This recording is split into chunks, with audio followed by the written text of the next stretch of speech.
अस्सलामुअलैकुम, welcome back. आज मैं आप लोग को पढ़ाऊँगी unit 6.4 calculation. So don't forget to like, share and subscribe to my channel. Let's get started.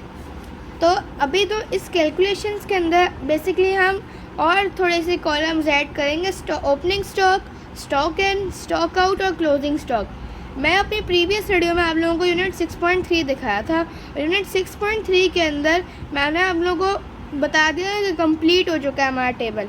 Data wise हमारा टेबल कंप्लीट हो गया, लेकिन अब हमें थोड़ी कैलकुलेशन भी तो करनी है। अगर हम बिज़नेस डेटा टेबल बना रहे हैं तो हमें थोड़ी कैलकुलेशंस की भी ज़रूरत होगी। तो अब पढ़ाने से पहले मैं आप लोगों को एक बात क्लियर कर दूं कि मैं आप लोगों को पढ़ा रही हूँ, ये मैं आपको अपनी नॉलेज के हिसाब से पढ़ा रही हूँ। तो हो सकता है मैं पढ़ाने में कोई मिस्टेक हो जाए, तो आप किसी बड़े या सीनियर से ज़रूर चेक करवा लीजिएगा।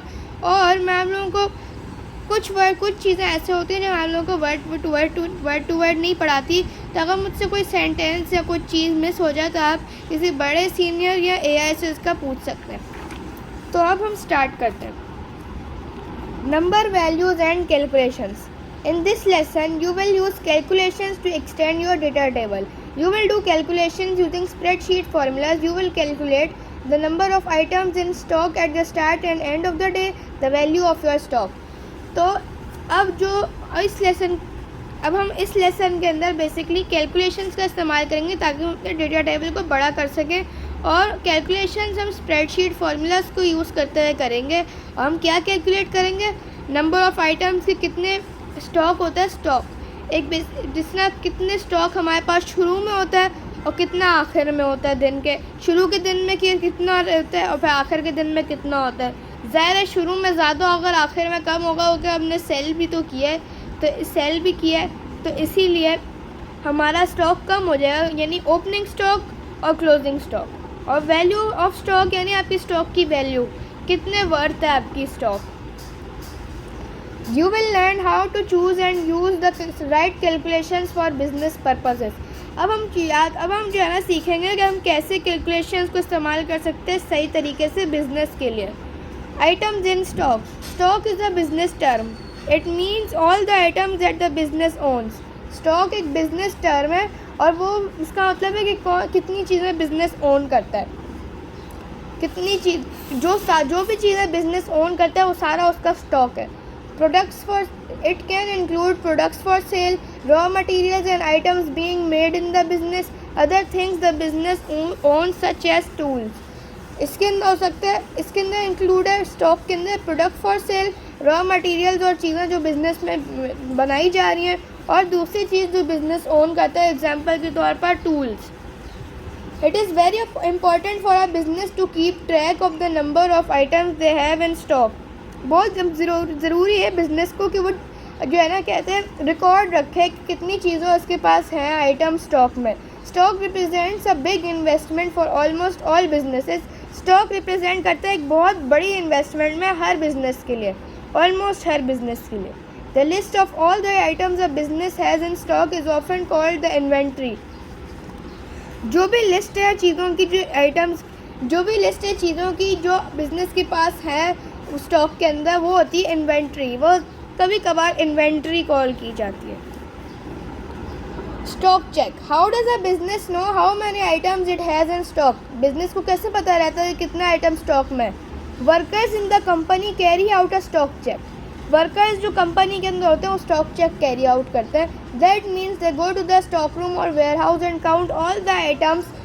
और इसका मतलब है कि वो स्टॉक रूम जो वर्कर्स होते हैं वो स्टॉक रूम या जहाँ पे भी उनका सारा स्टॉक है वहाँ पे जाके वो सारा आइटम्स को काउंट करते हैं।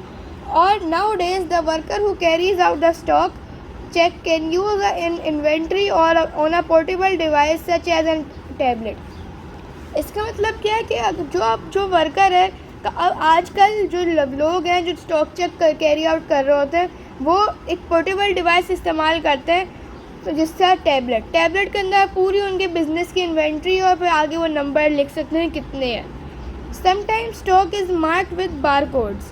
कभी कभार स्टॉक बार कोड से भी मार्क किया जाता है। The worker can scan the code. This method is quicker and more accurate. तो ये बार कोड को वर्कर स्कैन कर सकते हैं। बार कोड है तो वर्कर इसको स्कैन कर सकता है, तो ये ज़्यादा क्विकर है और एक्यूरेट है। The stock check tells the business the number of each item it has on the day. जब स्टॉक चेक होता है वो बताता है बिजनेस को कि कितने आइटम्स है इस दिन में, but the number of items will change from day to day. लेकिन जो आइटम्स का नंबर है वो अलग अलग दिन में चेंज होता जाएगा। ज़ाहिर है एक ही तो नहीं होगा ना, ज़्यादा होता जाएगा। कभी कभार कम हो जाता है, बिजनेस का इंक्रीज़ हो जाता है, कभी कभार डाउनफॉल हो जाता है, डिक्रीज़ हो जाता है। Stock in the business may buy items from suppliers, customers may return items, the number of items in stock goes up. जो बिज़नेस है वो आइटम सप्लायर से बाय करता है और फिर उसके बाद जो कस्टमर्स हैं वो कभी कभार आइटम्स रिटर्न भी करवा सकते हैं, तो जो नंबर ऑफ आइटम्स है वो ज़्यादा हो जाता है। स्टॉक आउट द बिजनेस में सेल आइटम्स, बिजनेस सेल भी करेगा आइटम्स, ज़ाहिर है। समटाइम्स आइटम्स आर लॉस्ट और broken, the number of items in stock goes down. कभी कभार जो स्टॉक है वो कभी कभार जो स्टॉक है वो टूटा हुआ भी होता है या गुम हो जाता है, तो इससे नंबर ऑफ जो स्टॉक है वो डाउन हो जाता है, डाउनफॉल हो जाता है। अभी मैंने आप लोगों को बताया था कि ज़ाहिर है जब दिन के शुरू में जो स्टॉक होता है उससे कभी कभार ज़्यादा भी हो सकता है आखिर में। क्यों? क्योंकि कभी कभार लोग ज़्यादा भी चीज़ें रिटर्न करवा सकते हैं, हमें नहीं पता। अगर आप ओपनिंग स्टॉक क्या होता है, शुरू के दिन में शुरू में हमारे पास कितने हैं, और क्लोजिंग स्टॉक वो होता है कि हमारे पास एंड में कितने हैं। तो ओपनिंग स्टॉक इस ग्रेटर भी हो सकते हैं क्लोजिंग स्टॉक से, और ओपनिंग स्टॉक लेसर भी हो सकते हैं क्लोजिंग स्टॉक से। The business needs to adjust its inventory when stock comes in and when stock goes out. Business को अपनी इन्वेंट्री एडजस्ट करनी पड़ती है जब स्टॉक अंदर आता है और स्टॉक बाहर जाता है। This allows the business to keep track of the number of items in stock. ये बिजनेस को अलाउ करता है कि वो ट्रैक कर सके, यानी रिकॉर्ड कर सके नंबर ऑफ आइटम्स जो स्टॉक में हैं। Opening and closing stock, opening and closing stock. Now you will add 4 new fields to your data table so you can record stock. अब हम 4 और fields ऐड करेंगे अपना डेटा टेबल में। सबसे पहली ओपनिंग स्टॉक, फिर stock in, stock out, closing stock. तो opening stock, this is the number of items in stock to begin with. ये शुरू के दिन में the workers get this number by counting the items. Workers ये number कैसे हासिल कर सकते हैं, काउंट करके उनको पता चल जाएगा। और ये दिन के शुरुआत में हमारे पास कितने हैं ये वो बताता है। Stock in, this is the number of items that come into the warehouse. ये नंबर ऑफ आइटम्स है जो वेयर हाउस के अंदर आता है। The workers get this number by recording all items that come in during the day. तो जो worker होते हैं बारे में क्लियर नहीं है, अगर आपको क्लियर नहीं है तो आप मेरे प्रीवियस वीडियोस में देखें, मैंने 6.1 की वीडियो बनाई है, 6.2 की बनाई है और 6.3 की बनाई है। तो अगर आप वो भी देख लेंगे तो आपका कॉन्सेप्ट और क्लियर हो जाएगा। तो जो मैं अभी आप लोगों को पढ़ा रही हूँ वो हम लोगों को समझ में आएगा। तो मैं आप लोगों को फिर से एक दफ़ा स्टॉक इन बता रही हूँ। स्टॉक इन क्या होता है कि वेयर हाउस के अंदर क्या चीज़ें आती हैं, जिस तरह फॉर एग्जांपल सप्लायर, अगर कोई सप्लायर से हम कुछ ख़रीद रहे हैं तो वापस हमारे पास आ रहा है ना, तो वो स्टॉक इन है। हम अपने बिज़नेस के अंदर ले रहे हैं। हम अगर बिज़नेस के पास किसी चीज़ की कमी हो रही हो तो फिर वो कुछ ख़रीदेगा ना सप्लायर से। दिन के बीच में भी ख़रीद सकता है, कोई मसला नहीं है, दिन के बीच में भी वो ख़रीद सकता है। उसने ख़रीद लिया तो वो स्टॉक इन काउंट होगा। The worker gets this number by recording all the items that come in during the day. ये वर्कर्स को एक कैसे नंबर मिलता है, वो रिकॉर्ड करता है आइटम्स को जो दिन के दौरान आता है। Closing stock out, this is the number of items that go out of the warehouse. The workers get this number by recording all the items that leave the warehouse. तो अब क्या है इसके, अब जो ये number of items है जो वेयर हाउस से बाहर जाता है, यानी जो सेल कर देते हैं आप, तो वो ये वर्कर्स होते हैं उनको ये नंबर कैसे मिलता है, वो जो चीज़ें वेयर हाउस से सेल हो जाती हैं यानी चली जाती हैं, ख़त्म हो जाती हैं हमारे बिज़नेस से, तो वो उनको काउंट करके उसका रिकॉर्ड करते हैं। Closing stock, this is calculated from opening stock by adding stock in and separating stock out. तो क्लोजिंग स्टॉक क्या होता है, क्लोजिंग स्टॉक कैलकुलेट किया जाता है ओपनिंग स्टॉक को और क्लोजिंग स्टॉक को, ओपनिंग स्टॉक और स्टॉक इनको ऐड किया जाता है और फिर इसके बाद स्टॉक इनको सपरेट कर देते हैं। फॉर्मूला लिख के भी दिखा देती हूँ आपको। तो ये फार्मूला है क्लोजिंग स्टॉक का, opening stock plus stock in minus stock out. ये उस क्लोजिंग स्टॉक का फार्मूला। क्लोजिंग स्टॉक का formula opening stock plus stock in minus stock out. Closing stock होता क्या है, दिन के एंड में क्या बचा है, तो हम यही करेंगे ना। स्टॉक इन वो होता है जो बिज़नेस के अंदर आता है, तो बिज़नेस के अंदर आता है ओपनिंग स्टॉक, ओपनिंग तो बिज़नेस के अंदर आता है स्टॉक इन, तो हम प्लस करेंगे ना ओपनिंग स्टॉक में। फॉर एग्जांपल मेरा ओपनिंग स्टॉक है 4, एग्जांपल के तौर पर 4 है, तो फिर एग्जांपल के तौर पर मेरे पास अगर 4 है स्टॉक, तो स्टॉक इन अगर मेरे पास opening stock is equals to, इसको हम बना लेते हैं 4, सही है 4 बना लिया इसको मैंने, और स्टॉक इन मेरे पास स्टॉक इन आया 2 और स्टॉक आउट हुआ 1। एग्जांपल है ये, असली नहीं है, एग्जांपल है। तो ओपनिंग स्टॉक यानी दिन के शुरू में मेरे पास 4 स्टॉक था, लेकिन और फिर उसके बाद जब मैं दिन के दौरान मेरे बिज़नेस के अंदर 2 और चीज़ें आई और फिर उसमें से एक चीज़ चली गई, तब हम ओपनिंग स्टॉक में स्टॉक इन प्लस करेंगे। क्यों? क्योंकि स्टॉक इन हमारे बिज़नेस में आया है, हमें गेन हुआ है, तो इसलिए हम इसको प्लस करेंगे, opening stock plus stock in. और स्टॉक आउट को हम माइनस इसलिए कर रहे हैं क्योंकि बिज़नेस से जा रहा है, तो इसलिए हम इसको माइनस कर रहे हैं क्योंकि ये अब हमारा लॉस हो रहा है। स्टॉक इन गेन है और स्टॉक आउट लॉस है, क्योंकि ये सेल है और ये बाय है, तो ज़ाहिर है बाय से हमारे बिज़नेस में और चीज़ें आ रही हैं और इससे जा रही हैं, तो ये लॉस है, ये गेन है, और ये हमारे दिन के शुरुआत में जो भी हमारी चीज़ें हैं वो ओपनिंग स्टॉक कहलाती है। तो अब हम इसको मैं आपको सॉल्व भी करके दिखा देती हूँ। 4 + 2 = 6 और 6 - 1 = 5। हमारा क्लोजिंग स्टॉक है 5, यानी दिन के एंड में 5 चीज़ें बची, बस 5 स्टॉक बचा। Add these 4 fields to your data table. ये हमने 4 फील्ड्स अपने डेटा टेबल में डालनी है। ऐड स्टॉक फिगर, अगर आपको नहीं पता ये कैसे हम कॉलम डालते हैं, तो आप मेरे प्रीवियस वीडियोस में 6.1 देखेंगे तो आप लोगों को पता 6.1 अगर आप देखेंगे तो आप लोगों को पता चल जाएगा, जहाँ पर मैंने आप लोगों को एक न्यू कॉलम लगाना सिखाया है। मैंने आप लोगों को की फील्ड का कॉलम लगाना सिखाया था, तो इसी तरह से आप कॉलम F तक हमने बनाया था, तो कॉलम G पे अगर आप क्लिक करेंगे और फिर आप जो मेरे प्रीवियस वीडियो में मेथड फॉलो करेंगे जिसमें मैंने आपको की फील्ड का बताया था कि कैसे लगाते हैं, तो उससे आप लोगों को और 4 इसी तरह से उसी मेथड से आप लोगों को 4 लगानी है, 4 columns. Add stock figures to your data table. जो your stock is in real, that means you can not do a real stock check. ज़ाहिर है हम तो अभी स्टूडेंट्स हैं, हमारा स्टॉक रियल नहीं है, तो हम स्टॉक चेक नहीं कर सकते real. Makeup a number for the opening stock for each product. अब हमने ओपनिंग स्टॉक के लिए एक ऐसी अपनी तरफ से कोई नंबर लिखना है हर प्रोडक्ट के लिए।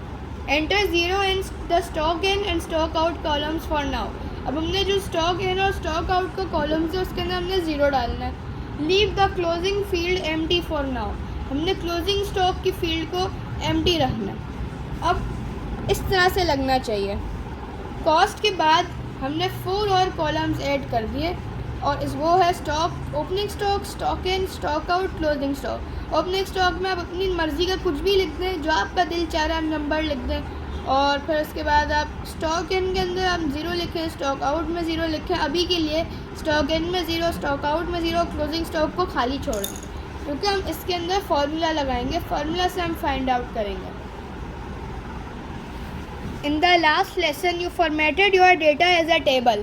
The table format is very helpful when you want to do calculations because you only need to enter a calculation once at the top of a column. Last lesson के अंदर यानी 6.3 के अंदर हमने अपने डेटा को फॉर्मेट किया था एज अ डेटा टेबल, और जो टेबल फॉर्मेट है ये बहुत ही हेल्पफुल है जब हमें कैलकुलेशंस करनी हो, कि हमें सिर्फ एक कॉलम के अंदर, जिससे एक छोटी सी सिंगुलर रो में कॉलम के अंदर लिखना है। मैं आपको दिखाती हूँ। आपने बेसिकली फार्मूला सिर्फ यहाँ पे लिखना है, एक छोटे से इस एरिया में लिखना है, और फिर जो ये हमारा जो भी आपकी स्प्रेडशीट सॉफ्टवेयर है वो इसमें भी यही कर देगी, इसमें भी यही कर देगी, इसमें भी सारों में यही कर देगी जो फार्मूला आपने इधर लगाया है। फॉर एग्जांपल क्लोजिंग स्टॉक का formula opening stock plus stock in minus stock out. तो आप ये फार्मूला अगर आप डाल देंगे, इसका भी एक मेथड है वो मैं आपको भी बताती हूँ। अगर आप वो डाल देंगे फार्मूला, तो या वो हर रो के अंदर, यानी हर कॉलम के अंदर वो लिख देगा, खुद ब खुद आंसर लिख देगा, बगैर आपको फार्मूला लिखे बगैर। आपको फार्मूला नहीं लिखना पड़ेगा क्योंकि आप लिख चुके हैं formula. The computer will work out the correct answer for every row of the data table. Computer हर रो के लिए खुद ब खुद करेक्ट आंसर निकाल लेगा. You will calculate the amount of closing stock. The calculation is opening stock, add stock and subtract stock out. ये हमारा फार्मूला है. Follow these steps. अब हमने इन स्टेप्स को फॉलो करना है. Click on the cell. अब हमने click on the cell below the column heading in the closing stock column.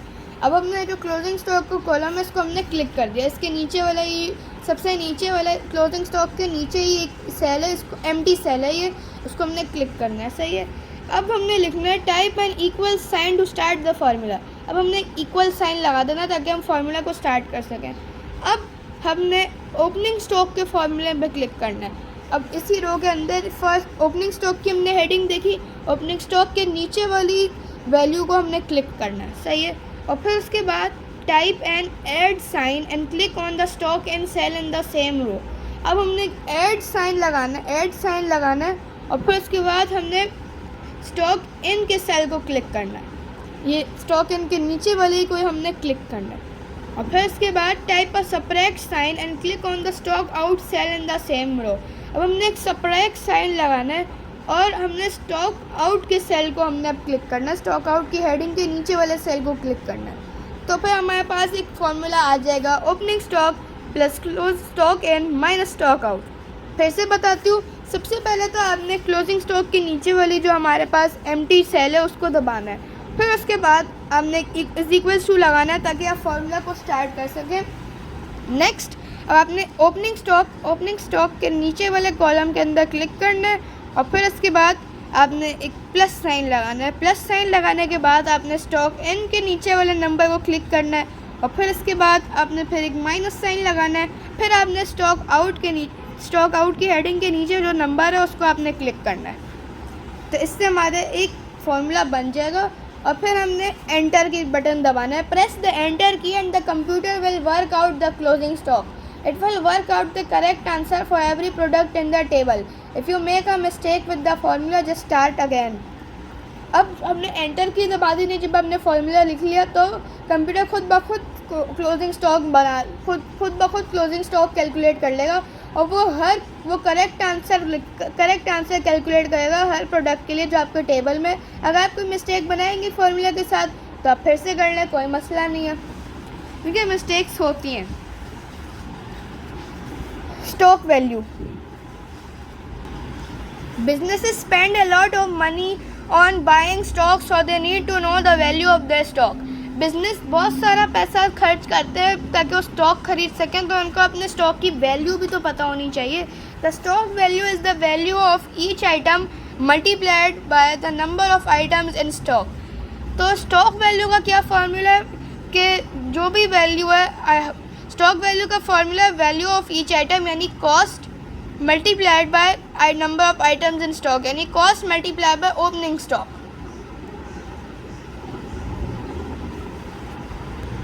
Sorry opening stock नहीं, closing stock. Cost multiply by closing stock. या फिर आप इसको आपकी मर्ज़ी, आप इसको किस तरह closing stock multiply by cost भी बोल सकते हैं आप, या फिर cost multiply by closing stock भी. दोनों का एक ही मतलब है. आप 3 टाइम्स 2 कर लें 6 आएगा, 2 टाइम्स 3 कर लें 6 आएगा, एक ही बात है. You will use the spreadsheet to calculate this value. Spreadsheet को हम इस्तेमाल करेंगे ताकि हम वैल्यू कैलकुलेट कर सकें. Find the next empty column in your data table. Type stock value at the top of your table at the top of the column. That column is added to your data table automatically. अब हमने क्या करना है, हमने दूसरा column बनाना है. दूसरा column बनाना है स्टॉक वैल्यू के साथ. तो क्लोजिंग स्टॉक के बाद आपने स्टॉक वैल्यू का एक कॉलम बनाना है और उसके अंदर हम स्टॉक की वैल्यू रिकॉर्ड करेंगे. Find the column is added to your data table automatically. Column खुद ब खुद फिर आ जाएगा डेटा टेबल में. आपने बस मेथड फॉलो करना है. मेरा 6.1 वाला जो मैंने आप लोगों को बताया था उसमें, तो आपने वो मेथड फॉलो करना है और फिर उसके बाद आप लोगों को पता चल जाएगा कैसे लगाना है. तो आप इसी तरह से एक स्टॉक वैल्यू का भी कॉलम बना लें. Calculate stock value. Now add a calculation to work out stock value. अब हमने कैलकुलेशन ऐड करनी है ताकि हम स्टॉक वैल्यू निकाल सकें. Closing stock multiply by cost, ये फॉर्मूला है. Use your spreadsheet skills to enter this formula. Remember that the star symbol means multiply. Star symbol उन्होंने बनाया हुआ, स्टार का मतलब होता है multiply. Jenna entered this stock value formula in column K of a table. Column K table के अंदर उसने स्टॉक वैल्यू का फार्मूला लिख लिया। अब उसका कैसे लिखेंगे? सबसे पहले तो हम इज इक्वल्स टू साइन लगाएंगे, स्टॉक वैल्यू के नीचे इज इक्वल्स टू साइन लगाएंगे। फिर उसके बाद हम कॉस्ट को क्लिक करेंगे, कॉस्ट इधर आ जाएगा, फिर हम एक स्टार लगाएंगे यानी मल्टीप्लाई साइन लगाएंगे, फिर हम क्लोजिंग स्टॉक को दबा देंगे तो हमारा फार्मूला तैयार। Press the enter key, the stock value will appear in every row of your table. फिर हमने एंटर की दबानी और स्टॉक वैल्यू खुद ब खुद हर रो के अंदर आ जाएगी हमारे टेबल के। The data in this column is a currency value, so change it to currency format. जो डेटा है इस कॉलम के अंदर वो करेंसी है, करेंसी वैल्यू, तो उसको करेंसी फॉर्मेट में चेंज करना है। अगर आप लोगों को करेंसी फॉर्मेट में चेंज करना सीखना है तो आप यूनिट 6.3 की वीडियो देखें, data types and formats, unit 6.3। Total stock value in maths, to sum means to add up a series of values. Maths के अंदर सम का मतलब होता है कि हम ऐड करें कुछ वैल्यूज़ को। सब spreadsheets provide a useful function called auto some. Spreadsheets आपको एक बहुत ही अच्छा यूजफुल फंक्शन प्रोवाइड करते हैं, उसका नाम है auto some. Auto some adds up all the values in a field. Auto सम सारी वैल्यूज़ ऐड करता है फील्ड के अंदर ताकि आपको पता चल सके total value. You can only use auto some if the column holds number values. हम तभी इस्तेमाल कर सकते हैं ऑटो सम को अगर हमारे कॉलम के अंदर नंबर वैल्यूज़ हैं। Find the auto some button on the right hand side of the tool bar. It looks like this. इस तरह का लगता है ऑटो सम का बटन, और ये राइट हैंड साइड के होता है टूल बार के राइट हैंड साइड पे होगा। Select the first empty cell at the bottom of the stock value column, then click on the auto sum button. Your spreadsheet will show the total value of all the stock. अब हमने जो first empty cell है हमारे stock value के नीचे, हमारा first empty cell यही empty cell है ये, तो स्टॉक वैल्यू के इसके नीचे ही ये वाला एक सेल होगा। इसके अंदर हमने क्या करना है, इसके अंदर हमने बेसिकली ऑटो सम के बटन को क्लिक करना है। तो हमने स्टॉक वैल्यू के नीचे वाली वैल्यू को दबा देना है। स्टॉक वैल्यू के नीचे एक वैल्यू होगी, उसको हमने दबाना है, और फिर इसके बाद ऑटो सम का बटन को हमने दबाना है, और फिर खुद ब खुद टोटल आ जाएगा। ये स्टॉक वैल्यू खुद ब खुद टोटलिंग हो जाएगी। The spreadsheet will show the total value of all the stock. आपकी स्प्रेडशीट टोटल वैल्यू बता पाएगी आपके सारे स्टॉक की।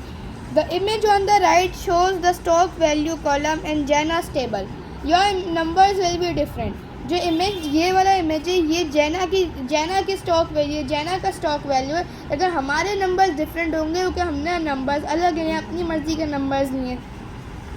तो गाइस ये था यूनिट 6.3। इंशाल्लाह मिलता है आपसे नेक्स्ट वीडियो में, तब तक के लिए अल्लाह हाफ़िज़।